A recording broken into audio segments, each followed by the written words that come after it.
Senhor, amém? Amém. Abra sua Bíblia comigo na primeira carta de Paulo aos Coríntios, capítulo número 1, versículo número 18. Primeira carta de Paulo aos Coríntios, capítulo 1, versículo 18. Deus, Senhor, é santo.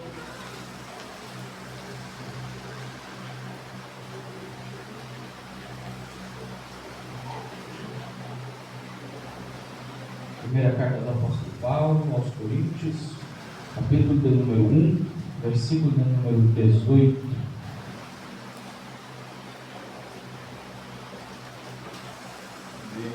O texto sagrado diz assim: pois a palavra da cruz é loucura para os que perecem, mas para nós que somos salvos é o poder de Deus. Vou ler mais uma vez. Pois a palavra da cruz é loucura para os que perecem, mas para nós que somos salvos é o poder de Deus. A igreja pode estar se assentando. Glorificado seja o nome do Senhor por essa oportunidade de poder falar do amor dele. Aqui nós somos introduzidos à primeira carta do apóstolo Paulo aos Coríntios, onde nós temos como objetivo o ensinamento de Paulo à igreja de Corinto. Pois bem, que igreja é essa? Qual é a igreja de Corinto? É uma igreja que possuía recursos, é uma igreja que possuía todos os dons, é uma igreja que possuía uma pregação, é uma igreja fundada na terceira viagem missionária de Paulo. Então nós somos apresentados à primeira carta do apóstolo Paulo aos Coríntios em um contexto de que é uma igreja que está em uma cidade por nome Corinto, sendo uma cidade próspera. Era uma cidade da província de Roma, se encontrava das províncias de Acácia. Logo nós entendemos que por ser da província de Roma, ela possuía uma diversidade religiosa muito grande. Nós aprendemos que os romanos na época de Roma eram um império politeísta, ou seja, acreditava em vários deuses. Então nós vemos uma igreja fundada numa cidade onde é comum ter vários deuses. Nós vemos uma cidade fundada, nós vemos uma igreja fundada pelo apóstolo Paulo em uma cidade que já tinha uma tendência, já tinha uma inclinação a adorar vários deuses, não se contentando apenas com um só. Porém, nós vemos que tem dois tópicos que eu quero tratar a respeito da igreja a respeito da cidade de Corinto, melhor dizendo. Nós vemos que tem uma diversificação religiosa e também, por consequência, uma imoralidade dentro daquela cidade, porque dentro da cidade de Corinto tinha um templo de Afrodite, que era a deusa sexual, que era a deusa voltada à imoralidade sexual. Então nós vemos que tinham dois grandes problemas: um da imoralidade sexual e ainda a respeito da diversificação religiosa. É neste contexto que o apóstolo Paulo prega e funda a igreja de Corinto. Nós vemos que foi uma igreja preparada e fundada pelo apóstolo Paulo, que tinha acesso à sã doutrina. Mas o que estava acontecendo de errado com a igreja de Corinto? A igreja tinha recursos, a igreja tinha sabedoria, a igreja tinha dons, a igreja tinha pessoas. O que estava acontecendo na igreja de Corinto era simplesmente a divisão entre o povo. Estava acontecendo em uma igreja que tinha todos os recursos visuais, porém o principal estava em cacos. Uma igreja que tinha todo o recurso visual, todo o recurso monetário, mas em que o seu tronco estava estraçalhado. Qual tronco? A vida espiritual. Nós somos seres humanos, nós comemos, bebemos, deitamos, trabalhamos, mas se a nossa vida espiritual não tiver estruturada, logo nós estamos em cacos e em migalhas, porque a Bíblia nos ensina a estarmos preparados para o dia mau. Estar preparado para o dia mau não significa que eu vou ler o que vai acontecer no futuro, mas simplesmente eu vou me antever quando vier o dia mau. Lembra o que aconteceu no Egito sob o governo de José? 7 anos de 7 anos de prosperidade, mas também 7 anos de dificuldade. Então nós entendemos que a nossa vida espiritual, ela gira em torno de preparação. Se nós não temos nossa vida espiritual preparada, nós não estamos aptos a colocar a mão na seara. É isso que acontecera com a igreja de Corinto, uma igreja que tinha todos os recursos, mas no essencial, ela estava quebrada. Nós vemos que do verso 1 ao verso de número 9, o apóstolo Paulo ele vai apresentar as razões desta carta à igreja de Corinto, e logo ele traz 3 grandes verdades. A primeira verdade está no versículo de número 2, que vai nos trazer a ideia de ter um objetivo em comum, que vai dizer: a igreja de Deus que está em Corinto, aos santificados em Cristo Jesus, chamados para ser santos, com todos os que em todo lugar invocam o nome do Senhor Jesus Cristo, Senhor deles e nosso. Ou seja, era um único objetivo, era um único requisito que a igreja de Corinto também deveria atender, que é a união entre os irmãos, é a união circunvizinha, ou seja, ter uma união entre a igreja e entre outras igrejas, porque Cristo não é dividido, Cristo não é divisível, Cristo é um só. Logo, se há diferença dentro da igreja, logo se há divisão dentro da igreja, esta divisão não está ocorrendo por conta de Cristo, essa divisão está ocorrendo por falta de preparo espiritual. Quando ocorre divisão por falta de preparo espiritual, a tendência é a ruína. É isso que o apóstolo Paulo estava querendo mostrar para a igreja de Corinto: olha, estejam preparados para não ruírem. As rachaduras mais preocupantes estão no interior. As rachaduras que desmoronam uma casa estão em seus alicerces, se origina no seu alicerce. Portanto, era o apóstolo Paulo falando para a igreja de Corinto: igreja de Corinto, tome cuidado com as dissensões entre vocês, porque a dissensão destrói. A dissensão causa a ruína. E logo eu aprendo também com este texto que tem uma segunda grande verdade, que é a capacitação por Cristo, que está no versículo número 4.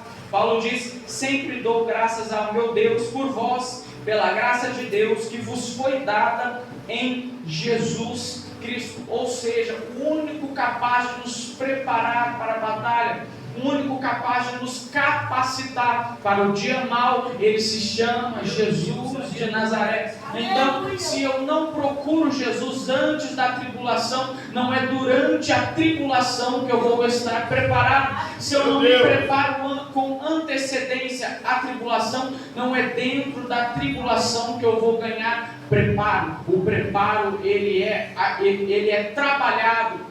O preparo, ele se dá antes do acontecer. O preparo se dá antes do que está por vir. É isso que o apóstolo Paulo estava mostrando. Olha, se capacitem em Cristo para o dia mau. Se capacitem em Cristo, porque quando nós estamos capacitados em Cristo e capacitados por Cristo, nós não temos acesso às dissensões. Nós não temos acesso à divisão, porque nós estamos preocupados em um bem comum, que é pregar o Evangelho. Aleluia!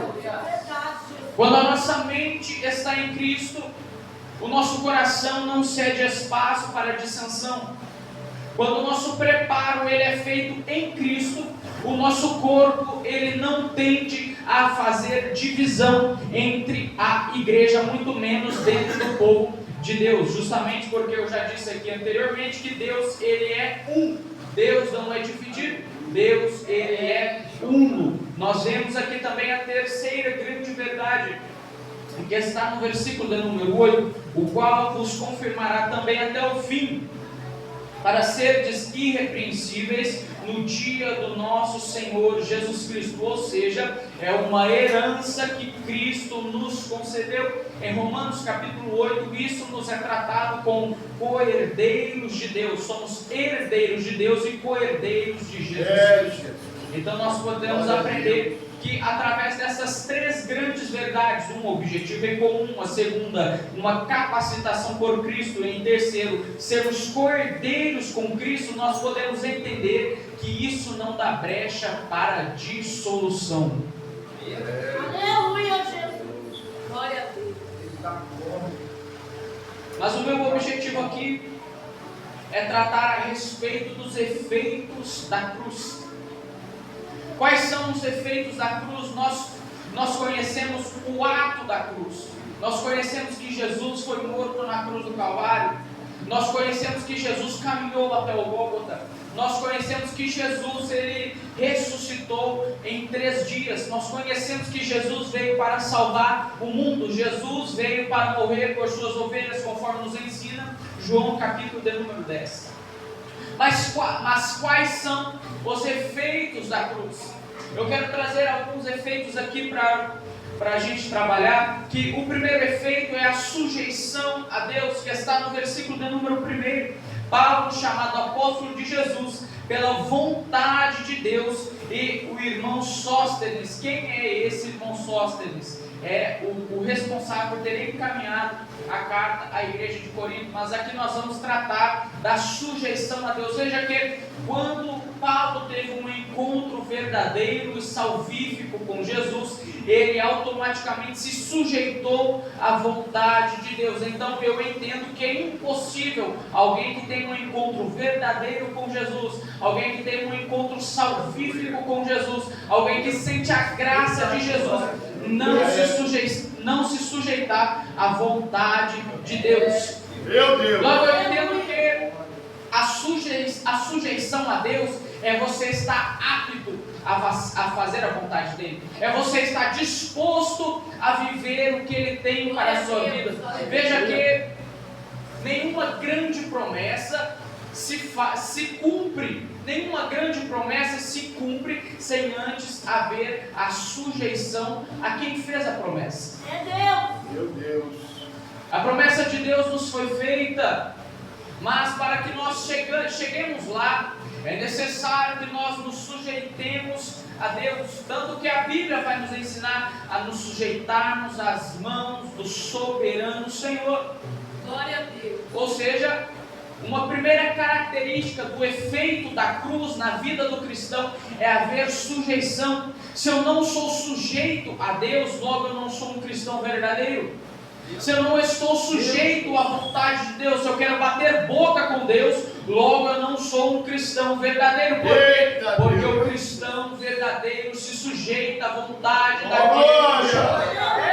É Jesus. Se eu quero colocar os meus objetivos à frente do plano de Deus, logo eu não posso me chamar de seguidor de Jesus, porque o seguidor ele vai atrás, não vai na frente. Aleluia. O seguidor ele segue, não dá ordens. Meu Deus. O discípulo ele cumpre as ordens de Jesus, não manda em ninguém. Meu Deus.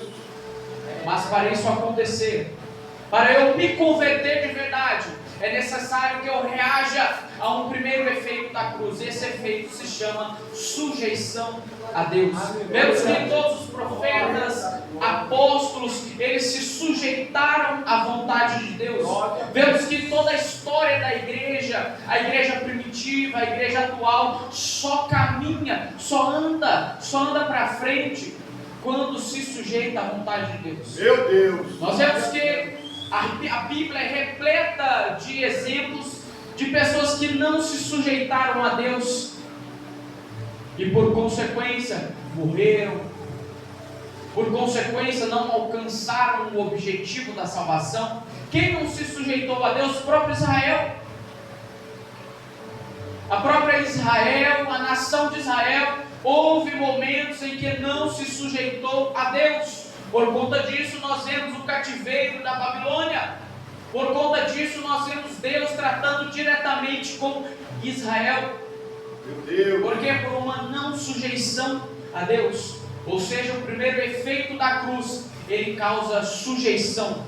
O segundo efeito que a cruz nos causa, eu posso entender que está no versículo de número 2, que vai falar: a igreja de Deus que está em Corinto, aos santificados em Cristo Jesus, chamados para ser santos.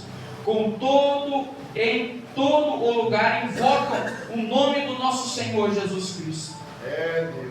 Fomos chamados para ser santificados através da nomenclatura de sermos santos. Ser santo é o que? É ser igual a Deus? Muito pelo contrário. Ser santo é ser separado. Jesus. Se eu não vivo uma vida de separação, logo o efeito da cruz não está sobre mim. Meu Deus.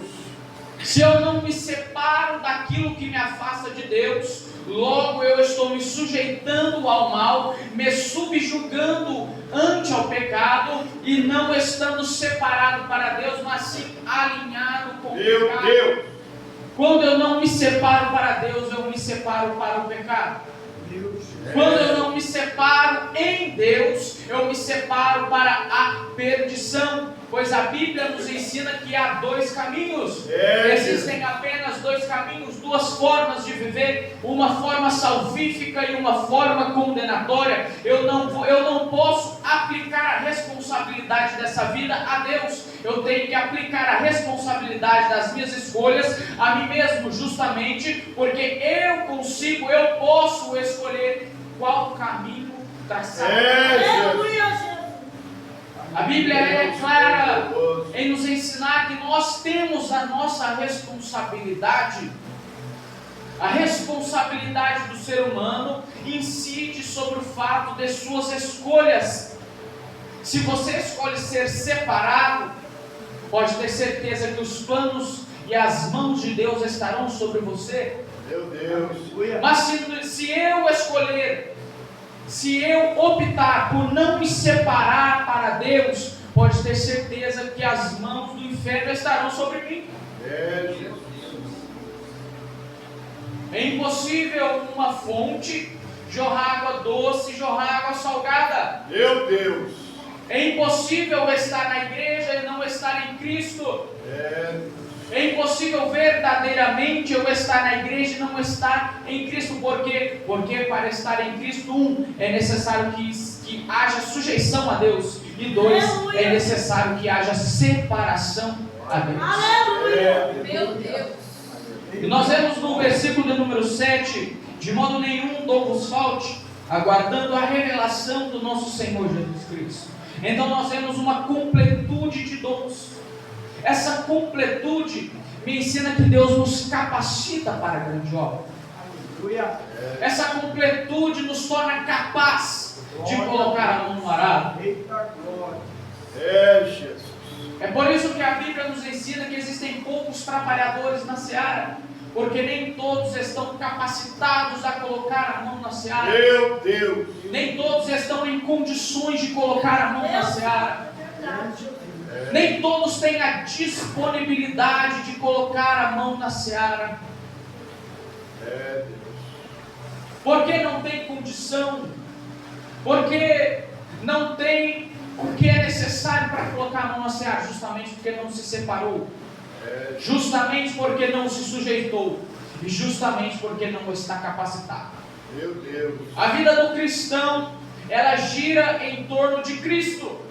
Se eu não vivo Cristo, se eu não prego Cristo, se eu não ando com Cristo, a minha vida espiritual está indo de mal a pior. Meu Deus. Se eu não cultivo uma vida espiritual em Cristo, a minha vida, ela tende à ruína. Meu Deus. Então eu entendo que o único capaz de nos capacitar, o único capaz de colocar a armadura em nós, ele se chama Jesus Cristo. Mas para que isso aconteça, eu preciso ter intimidade com Ele. Aleluia. Deus. Eu preciso tomar o caminho até Ele. Glória ao teu nome, Jesus. Meu Deus, querido e poderoso. João 14,6 nos ensina que Jesus é o caminho, a verdade e a vida, e que ninguém vai ao Pai se não for por Jesus. Então nós podemos entender que a capacitação, ela vem através de Jesus e de uma busca constante do cristão. Nós vemos que no verso de número 13 também, nos é apresentado o seguinte versículo: está Cristo dividido, Foi Paulo crucificado por vós? Fostes vós batizados em nome de Paulo?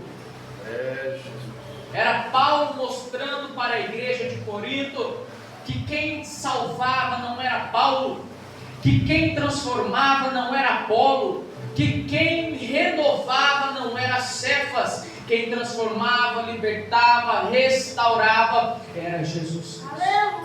Aleluia. E através do versículo número 13, eu consigo entender que existem duas palavras, uma palavra da expiação e a outra palavra da propiciação. Nós vamos entender que nós fomos expiados por Cristo lá naquela cruz do Calvário, no sentido de ter sido mérito nosso estar lá. Éramos para estar no lugar de Jesus.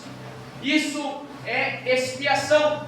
Expiação é o que? É substituição, ou seja, Jesus nos substituiu naquela cruz porque nós não éramos capazes, porque nós não conseguiríamos segurar o isolamento total de Deus. Na cruz, Cristo suportou o silêncio mortal de Deus. Na cruz, Cristo suportou o peso de não sentir mais Deus próximo a Ele.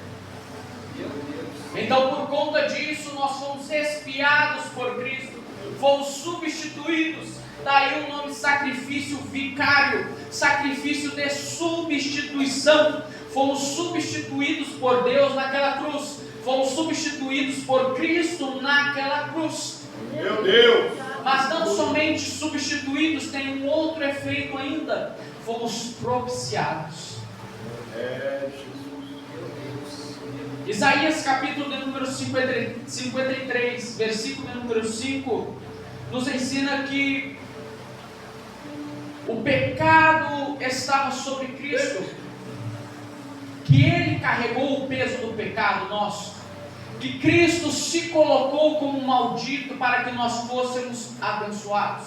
Meu Deus! Mas a propiciação, ela se dá pelo fato de aplacar a ira de Deus. O único que sentiu a ausência absoluta de Deus e ainda a ira total de Deus foi Jesus na cruz do Calvário. Meu Deus! E isso torna Jesus apto a ser o nosso Salvador, a ser aquele que perdoa os nossos pecados e ainda aquele que nos livra do inferno. Meu Deus!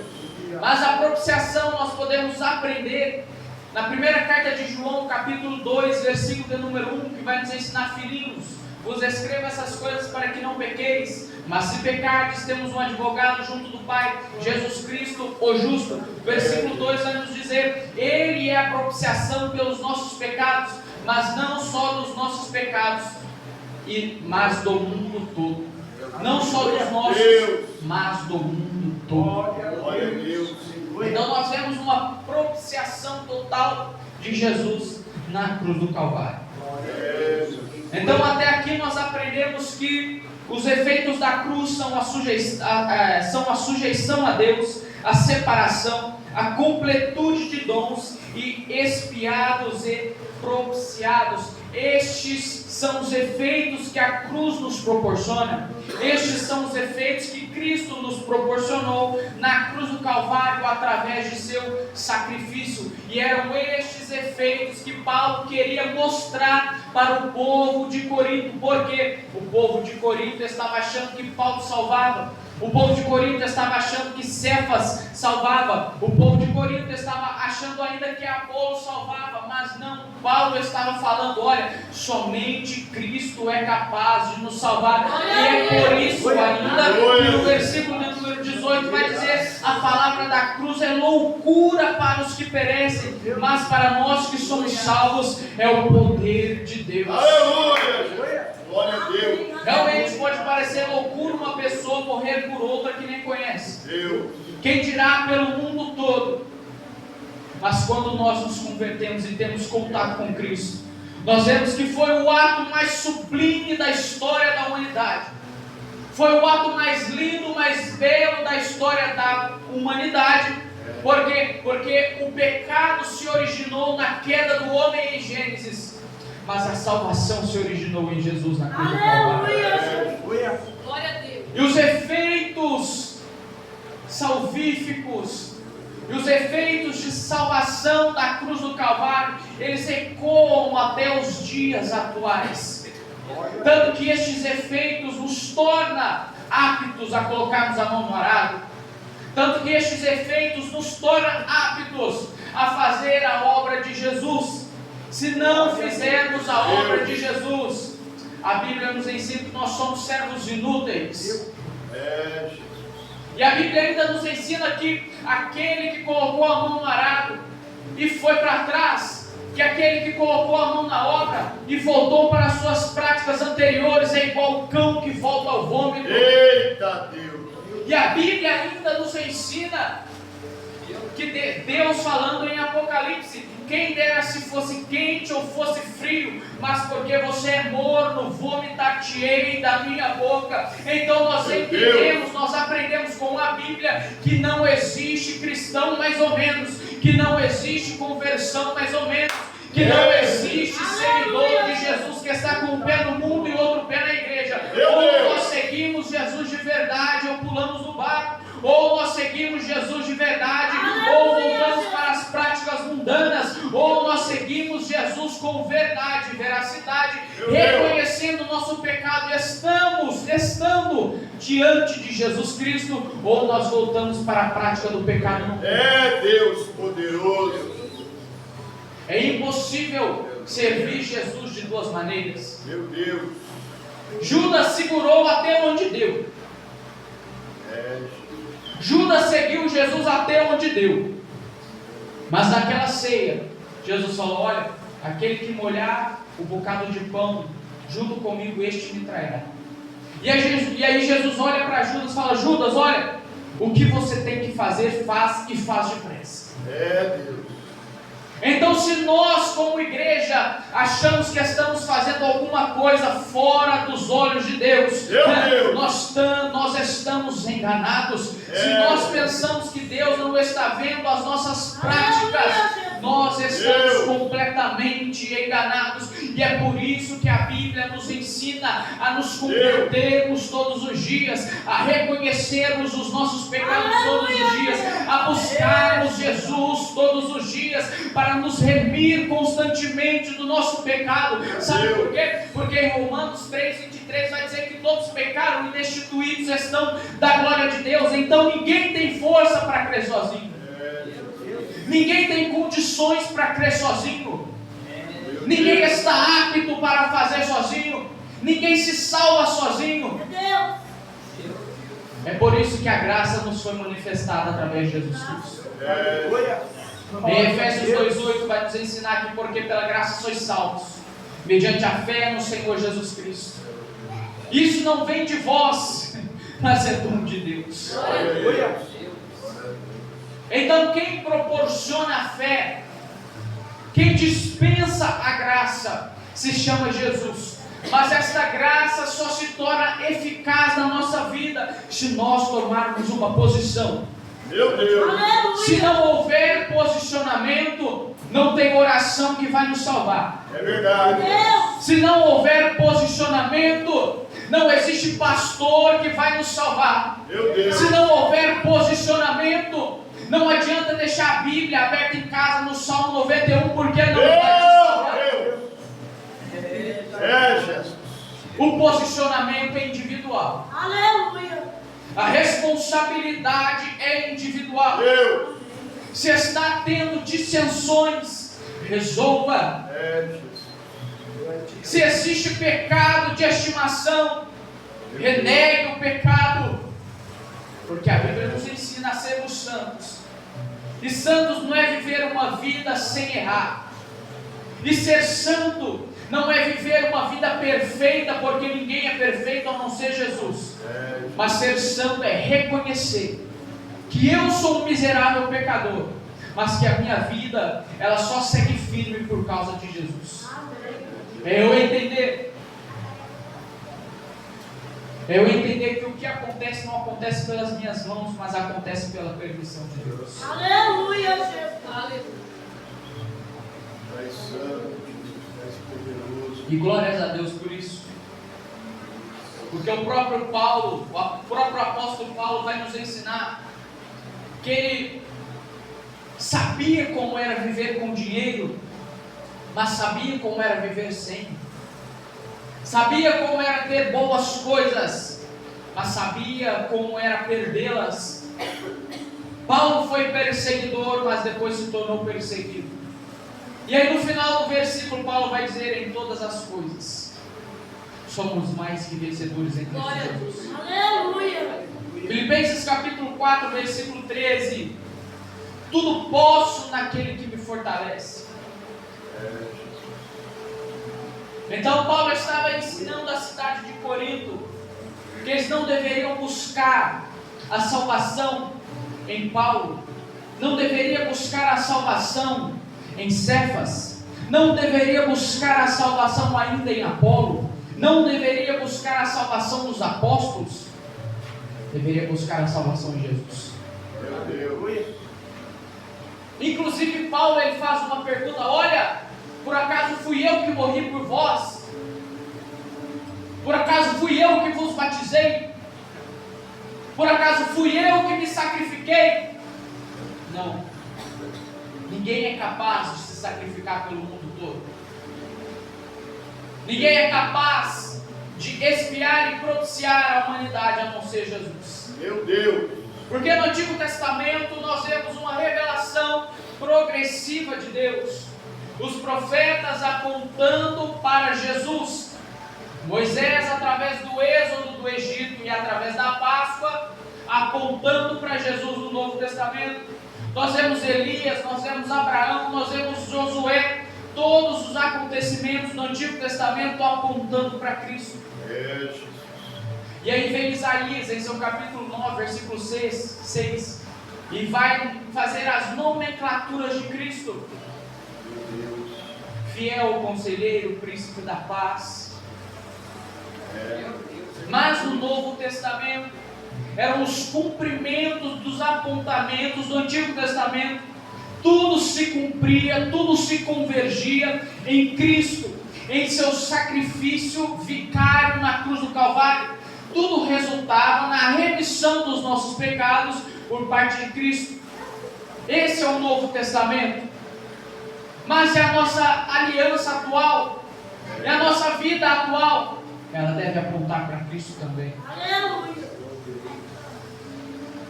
As nossas escolhas devem apontar para Cristo. A nossa vida deve apontar para Cristo. A nossa pregação tem que apontar para Cristo. Os nossos louvores devem apontar para Cristo. Porque o único que propiciou os nossos pecados foi Cristo. E veja que, na verdade, somente aquele que está pronto para assumir sua parte da culpa na cruz pode reivindicar sua participação na graça. Meu Deus. Aleluia. Somente eu reconhecendo que eu tenho uma participação na cruz, que eu consigo sentir os efeitos da graça de Jesus manifestado. E para encerrar, a cruz foi o ponto mais baixo, maldito e humilhante para o ser humano, mas para Deus foi o ponto mais alto da redenção, o lugar purificador e belo, onde se revelou o propósito salvador de Jesus Cristo.